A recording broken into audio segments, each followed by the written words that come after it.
సామెతల గ్రంథము 5వ అధ్యాయం. నా కుమారుడా, నా జ్ఞానోపదేశము ఆలకింపుము, వివేకము గల నా బోధకు చెవియొక్కుము. అప్పుడు నీవు బుద్ధి కలిగి నడుచుకుందువు. తెలివిని బట్టి నీ పెదవులు మాట్లాడును. జారస్త్రీ పెదవుల నుండి తేనె కారును. దాని నోటి మాటలు నూనె కంటెను నునుపైనవి. దాని వలన కలుగు ఫలము ముసిడి పండినంత చేదు.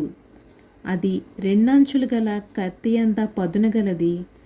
దాని నడతలు మరణముకు దిగుటకు దారితీయును.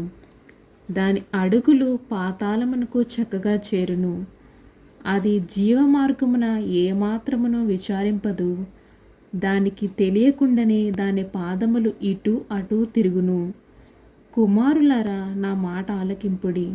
నేను చెప్పు ఉపదేశము నుండి తొలగకుడి. ఆమేన్.